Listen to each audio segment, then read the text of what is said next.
With me now is Tshabalala, the CEO of Standard Bank. Thank you very much for your time, Sim. And a relatively somber headline on your results verbiage, reflecting the very tough operating environment over the 2020 period, obviously impacted hugely, along with the rest of the world, by COVID-19.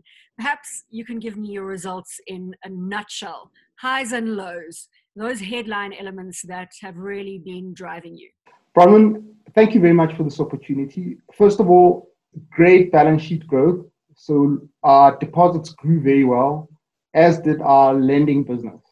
However, interest rates declined in every single country where we operate except for one, which resulted in net interest income being down roughly 2% at 61.4 billion rand. The second issue here was our non-funded revenues. A complete collapse in economic activity in South Africa in April and May, which recovered during the course of the year, but there was a complete collapse. Our home loans division, in effect, was shut for that month. Transaction activity completely slowed down. Complete slowdown in the hospitality industry and many sectors, sections of the retail sector. Resulted then in fees and commissions being under pressure, and therefore our non-interest revenue was down roughly 1%. So our total revenues were down 2% for the year. Our operating expenses were well managed. There was incredible discipline at Standard Bank on cost management and cost containment. It did, of course, help, Bronwyn, that we didn't fly to Washington and to New York and to London as a consequence of COVID. So our operating expenses were kept flat at 1%. And perhaps on that point, Bill Gates saying that 50% of all business travel potentially not going to come online again. Perhaps you would agree with him. I agree with him completely. We're not going to let go of that line item. We're going to keep that discipline.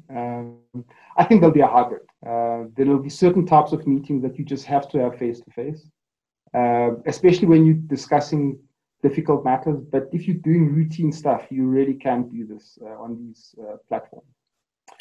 The real story, Bronwyn, is the bad debts. The long and the short of it, 20.6 billion rand of impairments arising as a consequence of the complete slowdown in economic activity, particularly in South Africa. Just the highlight there is the economy was down 7% last year. We saw from Stats South Africa just the other day.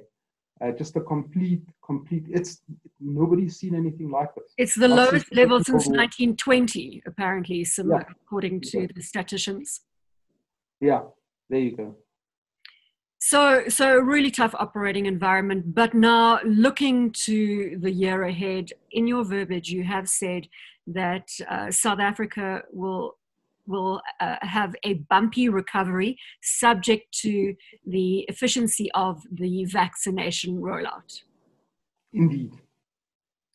Give me a sense of what you're seeing from your clients in terms of those bad debts as we go forward. Do you think people are starting to recover incomes, Sim, or are you still seeing a dearth of your clients being able to service their debts?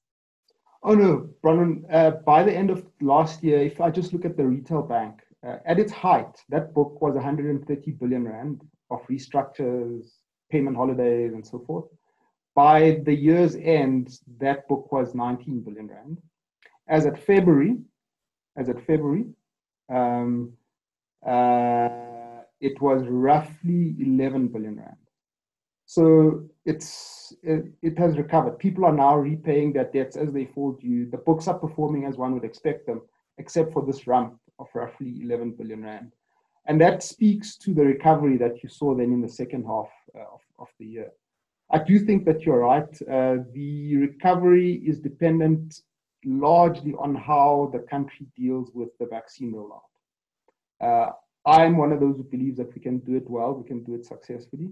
The country and the continent have learned a lot of lessons from malaria, from measles, from Ebola. These pandemics or these instances have taught the African continent a great deal. In fact, COVAX, just to close this part of the discussion, believes that they can distribute 600 million vaccines on the continent, and I believe that they can because of the experience we've got with these other diseases.